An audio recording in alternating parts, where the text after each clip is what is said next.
Welcome to today's deep dive. We're going to be talking about plastic pollution. Okay. Plastic's everywhere, Oh, right? yeah. It's in the oceans, it's in landfills. Right. It's even in our food chain at this point. It's ubiquitous. Yeah, and we're going to go beyond just the headlines. We really want to dig into the research here. Yeah, we've got a great stack of research. Yeah. We're going to be talking about microplastics and really the economics that drive plastic use. Yeah, and I'm kind of excited to jump into this one study. Okay. It's from Nature. Okay. And they actually created like a global map of plastic emissions. Yeah. So that's a fascinating study. Yeah. Basically what they did is they took a look at how much plastic different cities around the world were emitting. Okay. And it turns out On a per capita basis. yeah. On a per capita basis, which is amazing, Mogadishu emits almost 680 times more plastic waste per capita than Hamburg, Germany. That's wild. Yeah, so I mean that's such a huge difference. yeah, and it's not about pointing fingers, it's about where can we target waste management strategies to make the biggest difference. Okay, so Mogadishu, obviously we have a lot of work to do when it comes to waste management. What are some of the factors that drive these disparities? Is it all about infrastructure? So it's definitely a complex interplay of factors, so waste management systems for sure, Right. but also just consumption patterns. Okay. Local industry, even cultural attitudes towards waste. How important is it to people? How much do they value not wasting things? It's really fascinating that this study kind of helps us target, Mogadishu is very different than Hamburg. Right. And so we can tailor the solutions based on the context. Yeah, so it's not a one-size-fits-all solution Absolutely not. to this global problem. Yeah, this study really shows that local context is so important Yeah. in tackling this global challenge of plastic pollution. So speaking of global challenges, let's talk about microplastics. Okay. We were reading this article from Science. Yeah.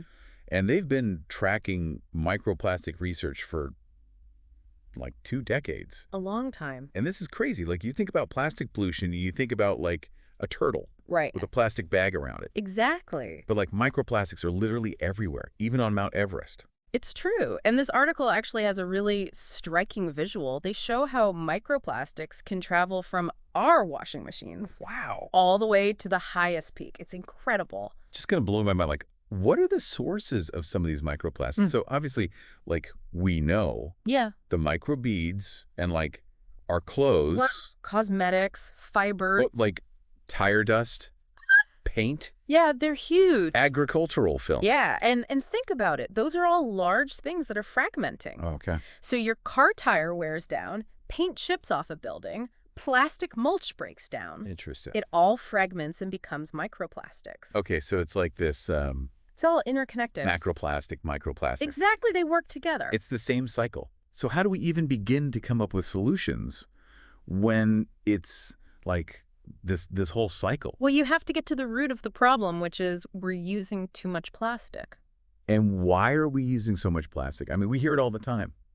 Mhm. It's cheap. Yeah, It's convenient. right. But is there more to it than that? There is, and there's this fascinating report from Lizen Al-Demin, Okay. and it really digs into this. Plastic is lightweight, it's durable, it can be molded into, anything. Right, yeah. And so it's used everywhere, from packaging to construction to healthcare and technology. Yeah, it's everywhere. But the problem is, because it's so useful, Right.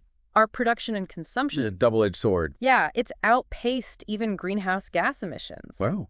We are producing and consuming plastic at an alarming rate. So we have this incredibly useful material, but its usefulness has kind of backfired on us. Yeah, and we've become reliant on its convenience, and it's fueled this throwaway culture. For what can we actually do about it? Because That's the million-dollar question. yeah, this is a huge problem. Yeah. The good news is there are solutions. Okay. Upstream and downstream. Okay. Upstream, downstream. Okay. So it's like we're on a river. Kind of, yeah. But when we say upstream solutions, what are we actually talking about? So upstream solutions, think about tackling the problem at the source. Okay. So that's about reducing our dependence on plastic. Okay. Think about things like bans Okay.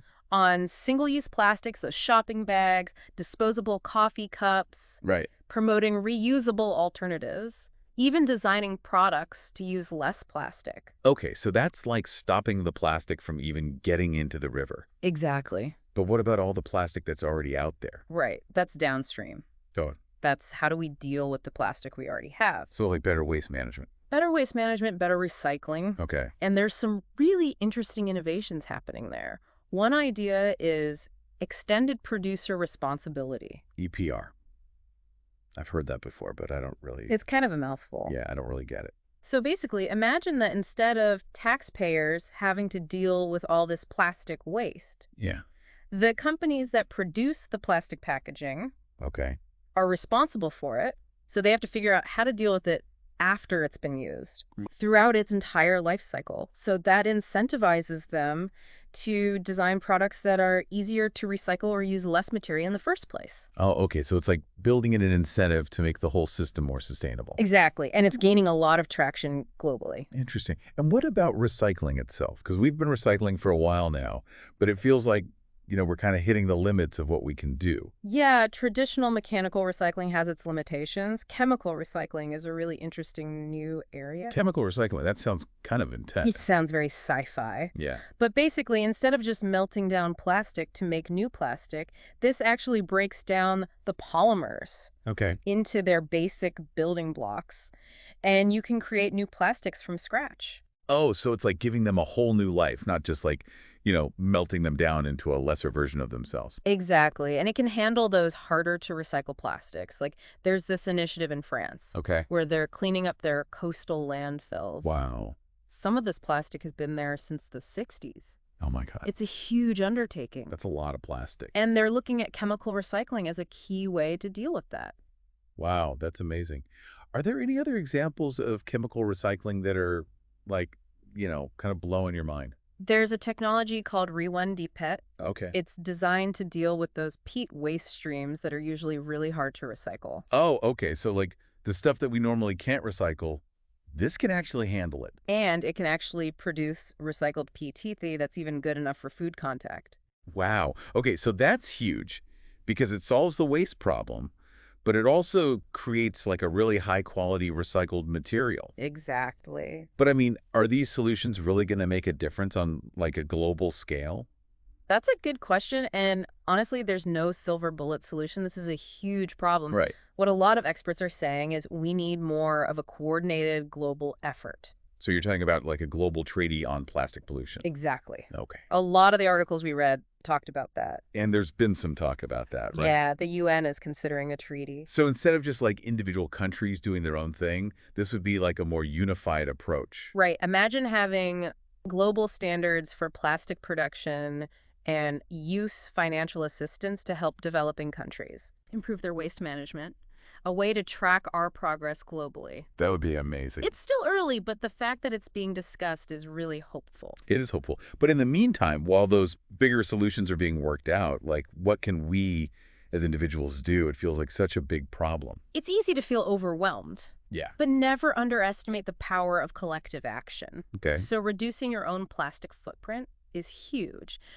Choose reusable bags, water bottles, coffee cups. Support businesses that are trying to be sustainable, Right. and make sure you're recycling correctly. All great tips. So it's not just about recycling. We have to like rethink our entire relationship with plastic. Exactly. You can't just keep throwing it away. We have to find ways to use it more responsibly and sustainably. And I like this idea that I was reading about, like a reuse revolution. A reuse revolution. Tell me more about this. So we talked about reducing. Right. We talked about recycling. But what about reusing? Okay. Like, what if we had a system where we designed plastic products for durability and reuse? I love that. We designed them from the beginning to be part of a circular economy. Exactly. Imagine like reusable packaging for groceries, Yes. takeout containers that you return to the restaurant, Okay. refillable cleaning product bottles. Yeah.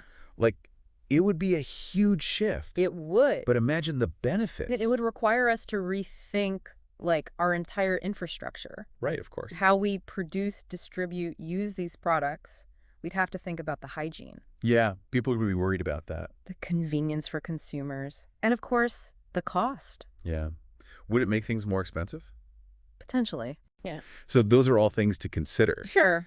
But it's a really interesting idea. I think so too. And,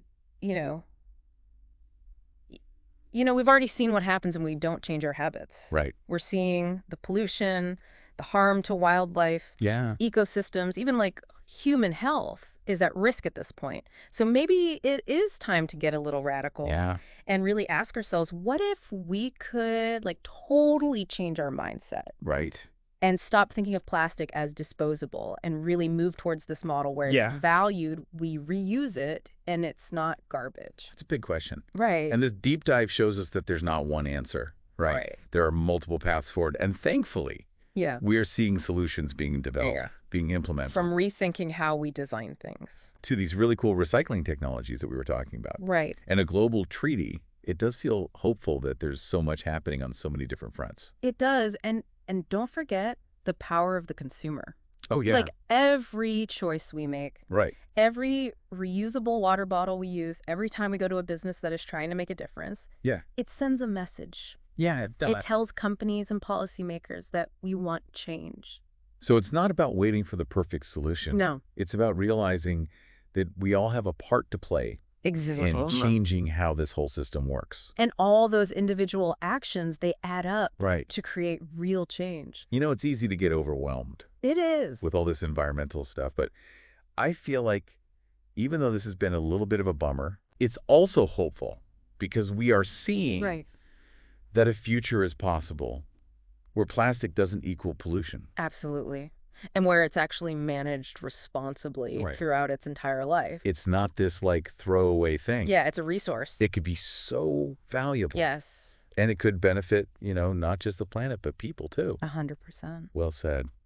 So that wraps up our deep dive into plastic inclusion, everyone. Yes. Hope you learned some I stuff hope it gave you some things to think about. and that you're feeling maybe inspired. Inspired to make a difference. Yeah, we'll see you in the next episode.